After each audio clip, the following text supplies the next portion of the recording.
Shalom, shalom. First and foremost, I want to begin by giving a praise and glory unto Yahweh, Bahashem Yahushai, Bahashem Racha Kodash. Double honors to the elders and to the apostle of the millstone, and enough respect to the brothers out there pushing and spreading the gospel of Yahweh Bahashem Yahushai to the four corners of the world.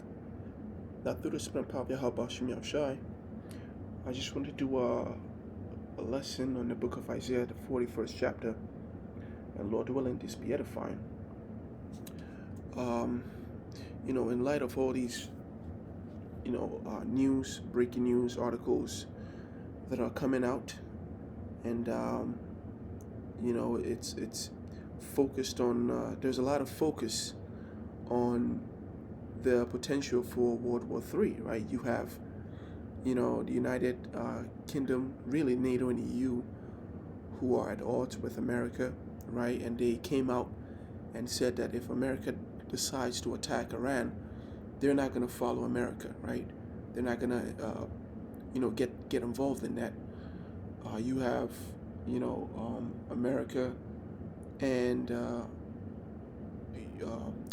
America and Amalek, plotted on Iran and these civil unrest, okay, these insurrections that are going on in America, and this is all the work of the hands of Yahweh Bahashem Yahushai. And so the book of Isaiah, the 41st chapter, what it does is, this is the Lord, in other words, speaking of his might, right? His, his capabilities and the things that he has done as opposed to all the other gods of the earth. And how, in knowing how powerful he is, the nation of Israel ought to be what? We ought to be comforted and, be fully convinced in our mind that he is our deliverer, and that in times, when the time is right, he will deliver us. And so the book of Isaiah, the 41st chapter, verse 1 says, "Keep silence before me, O islands, and let the people renew their strength. Let them come near and let them speak. Let us come near together to judgment," right? So this is the Lord, calling all these nations, calling out to these nations, and even challenging them, right? And to see if they can, speak of things or speak of their accomplishments that are comparable to the accomplishments of the Lord. And this is also prophetic, by the way. So it says, "Who raised up the righteous man from the east?" And the righteous man is talking about Yahushai.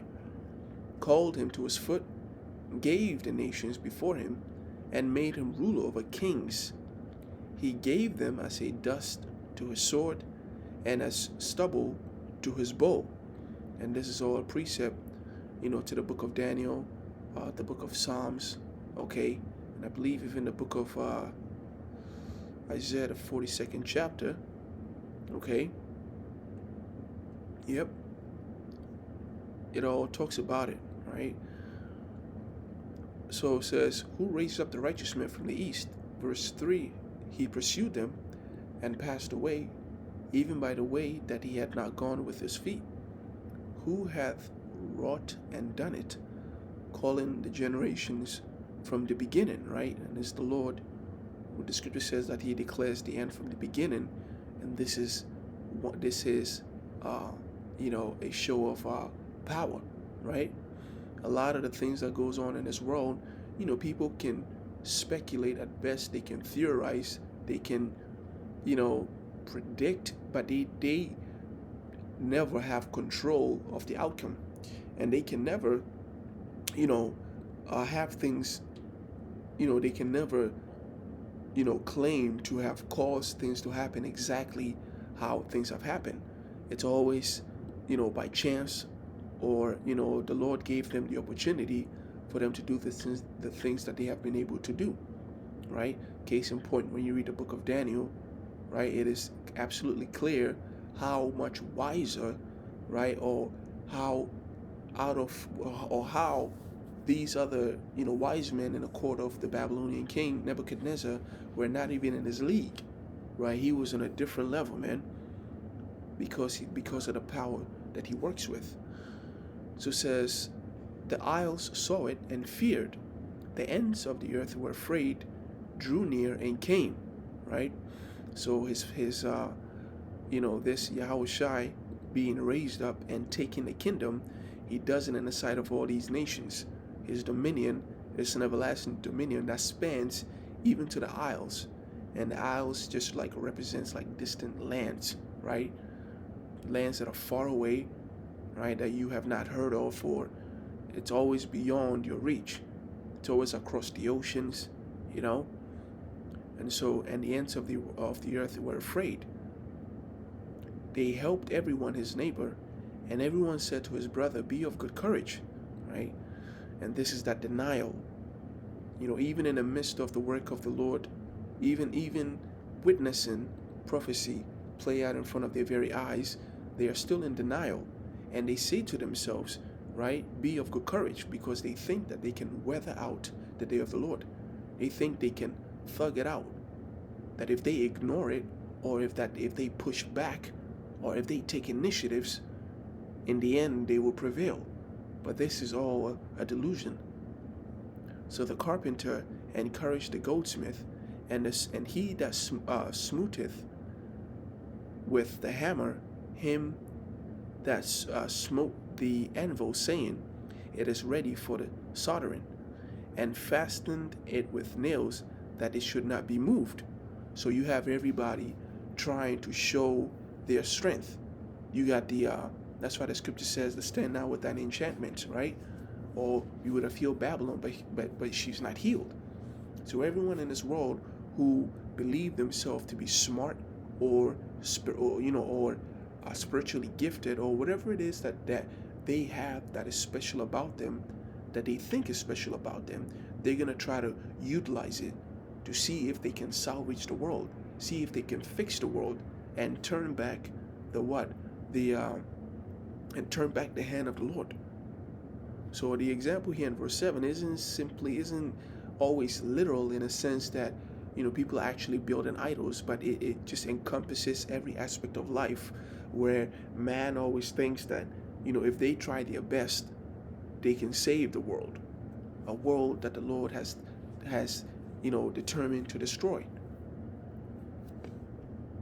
Verse 8, but thou, Israel, art my servant, Jacob, whom I have chosen, the seed of Abraham, my friend.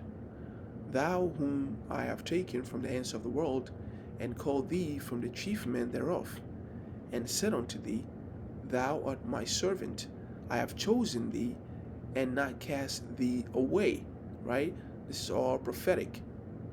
The boasting of the Lord, we still boast about the Lord, right? The works of the Lord are still being spoken of by the mouth of the prophet.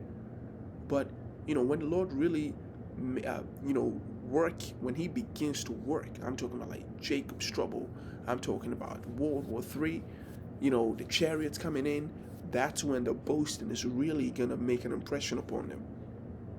Okay? So we have been chosen by this great power. Verse 9, thou whom, verse 10, fear thou not, for I am with thee, be not dismayed, for I am thy God, right? Because ultimately, the tribulations, all the dark and gloomy days, it was all caused by the Lord. So if we be on his side, we ain't supposed to be dismayed, right? Or be frightened. I will strengthen thee, right? That's what the scripture says. He that wait on me shall mount on wings like an eagle. Okay, I believe that was in was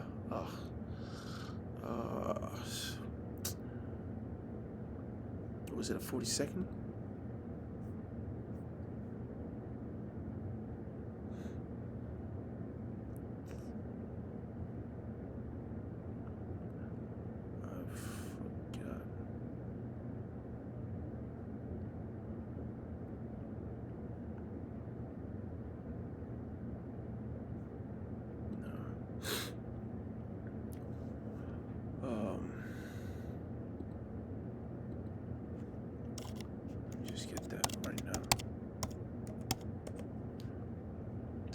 been a long time since I went into that precept.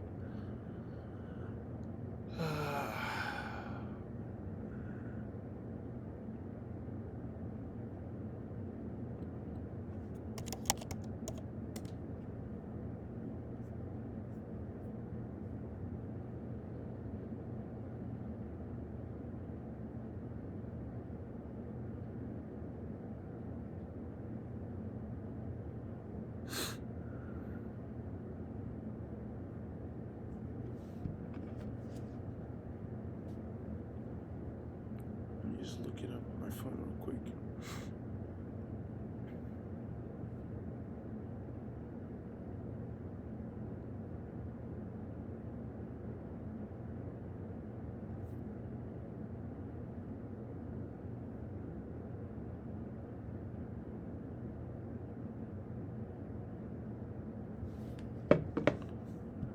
The 40th chapter.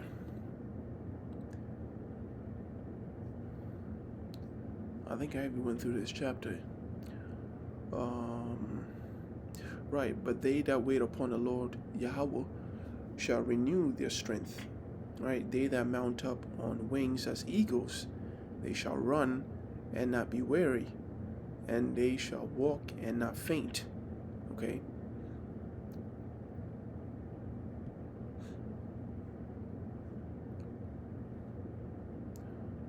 So in the midst of all this, if we have waited on the Lord, right, it says He will strengthen us. Verse 11, and of course we know, even according to Jeremiah the 30th chapter, they that are delivered from that great and terrible day are the elect, right? That he that shall be saved out of it. So verse 11 says, behold, all they that are incensed against thee shall be ashamed and confounded. They shall be as nothing, and they shall strive, and they that strive with thee shall perish. 2nd Ezra, the 13th chapter. It goes into details of that, and even in the book of Revelations goes in on it, right? Let's see.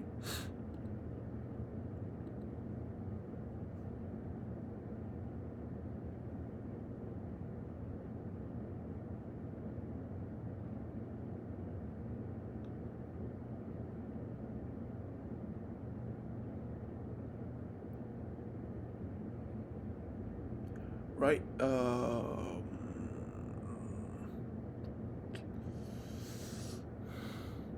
Let's see.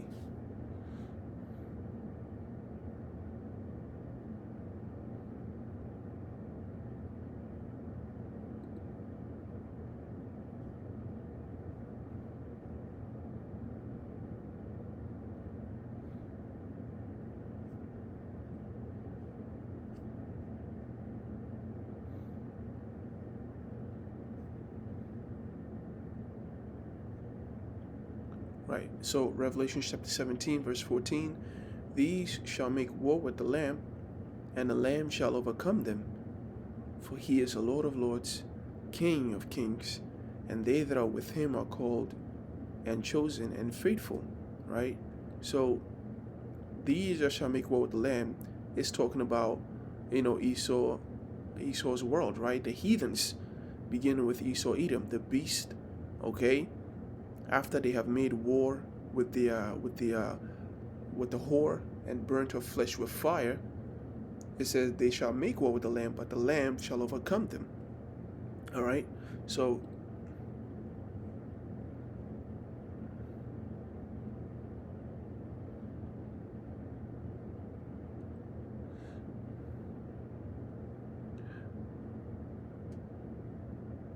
right, it says they shall be as nothing, and they that strive with thee shall perish. So, we would, we shall be changed and be as Yahushai.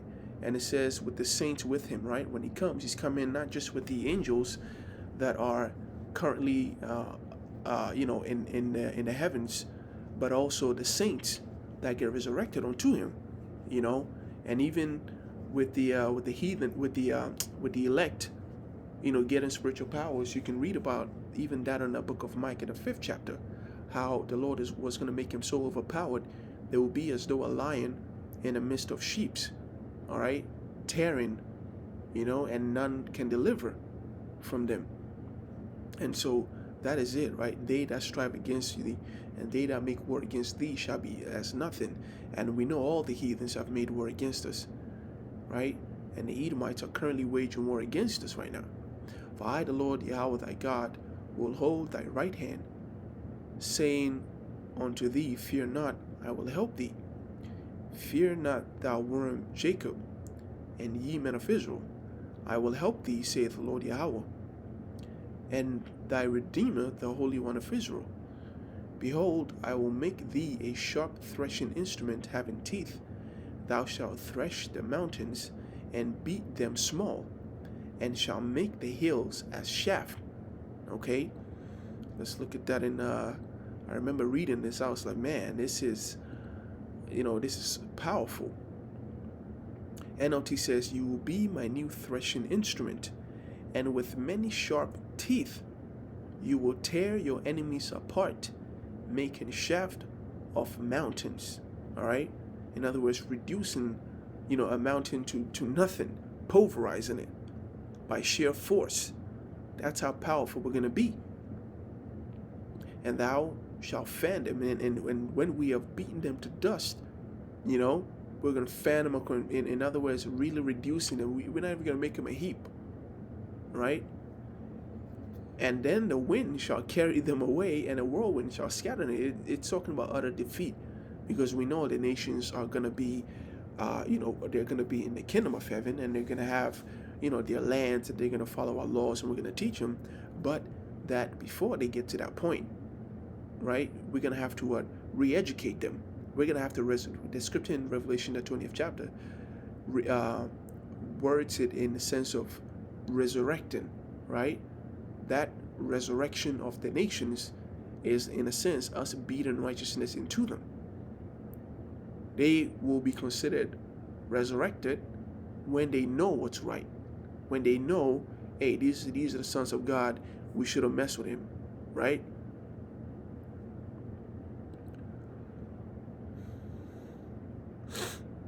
And thou shalt rejoice in the Lord Yahweh, and shalt glory in the Holy One of Israel. When the poor and the needy seek water, and there is none, and their tongue faileth for thirst, I, the Lord Yahweh, will hear them. I, the God of Israel, will not forsake them. I will open rivers in the high places, and fountains in the midst of the valleys. I will make wilderness a pool of water, and the dry lands springs of water. I will plant in the wilderness the cedar, the shittah tree, the myrtle, the oil tree. I will set in the desert the fir tree, and the pine, and the box tree together, that they may see and know, and consider, and understand together that the hand of the Lord Yahweh hath done this, and the Holy One of Israel hath created it. Produce your cause, saith the Lord. Bring forth your strong reasons, saith the King of Jacob. Let them bring forth and show us what shall happen. So now that you know the intention of the Lord, the challenge, right? The floor is for these heathens. What are you going to do now? Right? Who can deliver himself from the hand of the Lord? Because here it is, we're saying all these things, and they don't want to believe it. Right? While the Most High is restrained, they think that they're strong. They think they're all that. They want to talk shit. They want to act big. But once they see where the power lies, they ain't going to be talking. Let them show the former things, what they be. In other words, if you can declare, if you can show us what you have said in the past, right? If you can prove to us that you have, prophesied things in the past that they may be, that we may consider it, so that we know that, because ain't nobody out here prophesying like the men of the Lord. They said many cultures have had prophecy, but it was nothing. It was just like the mumblings of a crazy old person. And even if they were truly, connected to the Spirit, it's probably like spirits on the left-hand side, and it really didn't go anywhere. It was never as great or precise as the Spirit of life from God.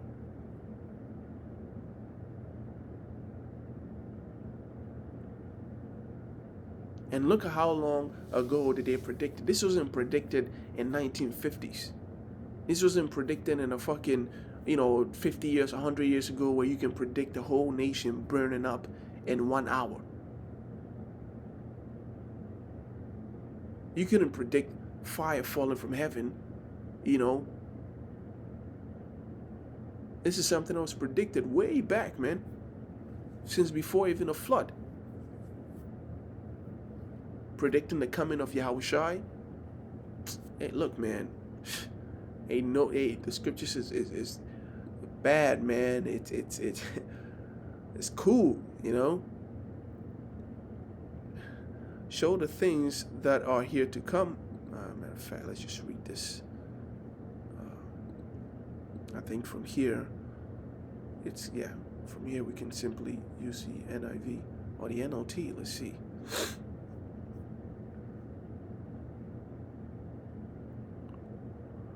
It says, yes, tell us what will occur in the days ahead. Then we will know you are gods. In fact, do anything, good or bad.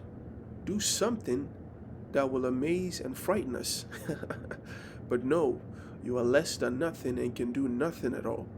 Right? Those who choose you pollute themselves.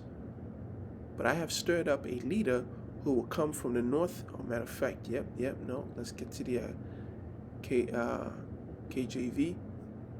The one that comes from the north, it's Yahushai, right? And when you go into the word north,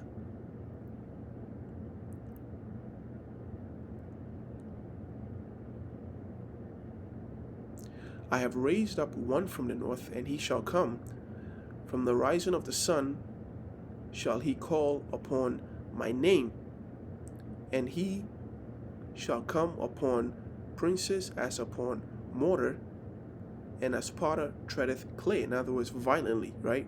So when you go into the word north, right, there's a lot more to it than simply directional, right? There is here, right? When you go into the lexicon, it tells you all the many, intentions behind the word north. Sometimes it's simply northward, right, towards the north, right? You have north. Oh, man, I can't even highlight it. Whatever. But just try to follow the mouse.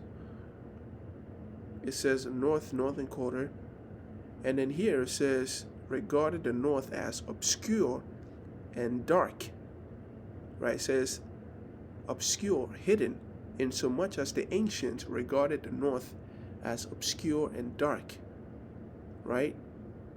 On the contrary, as clear, as lighted by the sun, the northland.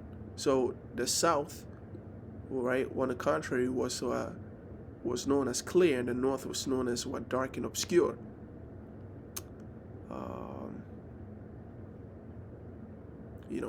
And there's a lot of precepts that really pop into my mind, and then there's also another one called the heavens, right, where when they talk about north, they really mean above them, right? Northward heavens. So the scripture talks about Yahushai coming with the cloud.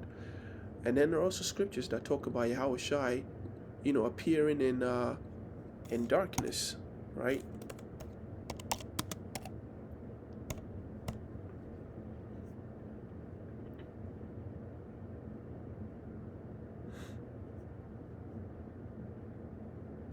So Revelation 18:9, he bowed the heavens also, and came down, and darkness was under his feet. Okay? So this is the same, right? You got one aspect of north, which is the heavens, another aspect of north meaning dark and obscure, and it's talking about darkness.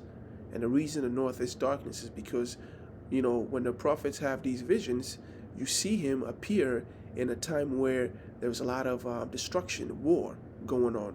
So you got the missiles shooting off, the smoke blocking out the sky. Right? That's why even the book of Joel, the 2nd chapter, he says the day of the Lord is darkness and gloominess. And the only light you're going to be seeing in that day will either be fire from the missiles or the chariots. All right. So, um, north, and I think even there are some. There's another possible meaning which means a vault, and a vault is simply also heavens. I think I can't.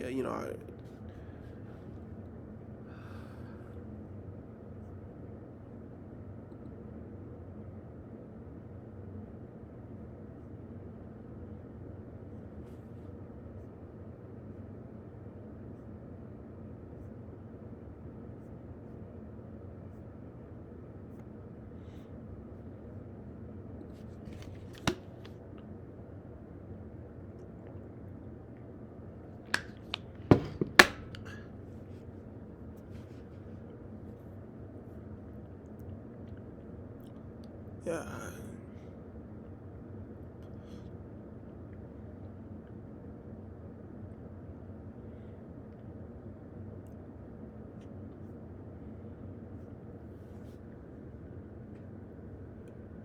Yeah.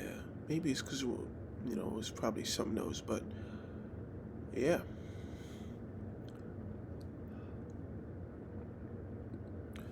So I have raised up one from the north, and I think the word even raise means to incite also. Right. Incite means to encourage or stir up. All right. So now it says violent or unlawful behavior, and the prophets do incite the word. We hail in the coming of Yahushai. That's the word rouse. Okay, to be excited, to be triumphant. Okay, and this is what we do. Right, we're constantly, we're, praising the Lord. Hail, hey, you gotta come here and work. We're constantly introducing, preparing the way for Him. Preparing the hearts of the people, like a true ambassador will do. You're getting people, minds and heart, ready for His appearing. Right, and the scripture also calls this place the north.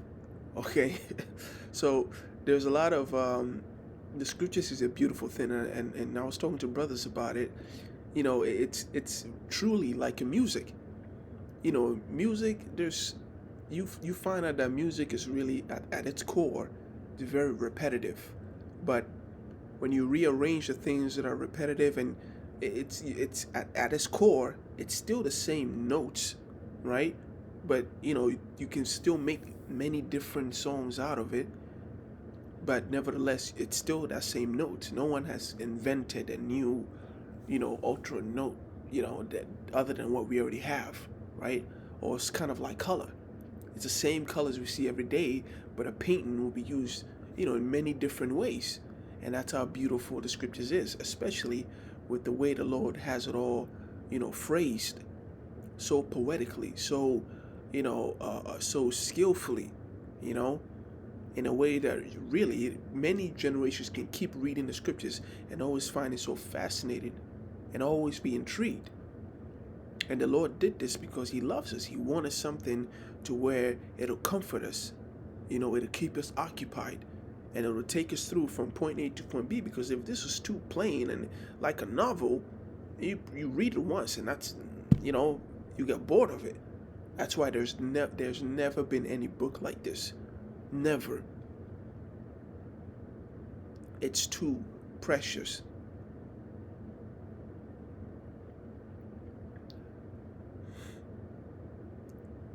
Just the previous chapter alone will let you know how the word of the Lord, endureth forever. And these are one of the many characteristics with it. Aside from the fact that it's true, aside from the fact that it is the source of a specific kind of knowledge that leads to immortality, which is the knowledge of the Most High. There's no other book that'll tell you who the Most High God is except for the scriptures.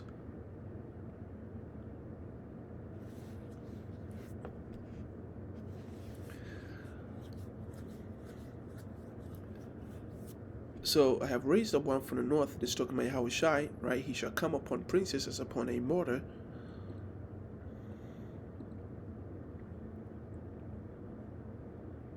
I will give him victory over kings. Yeah, I don't. They try to be nice with this. It says he shall tread on rulers. That's it. As if they were mortars. Yeah, that's right. You know, as if he were a potter treading the clay. All right. Again, these shall make war with the Lamb, and the Lamb shall overcome them.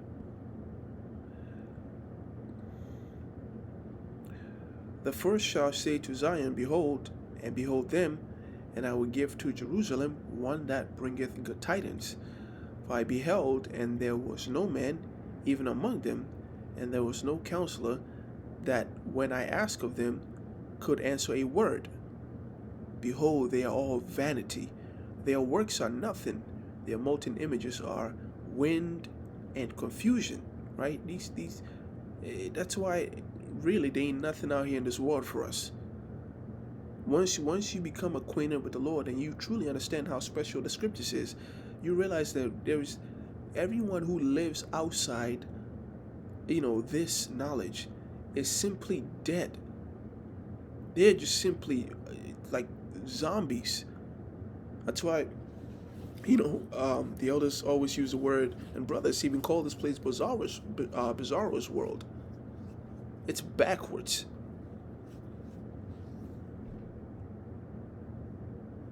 Okay, so yeah, this was the book of Isaiah, the 41st chapter. Lord willing, I hope this is edifying.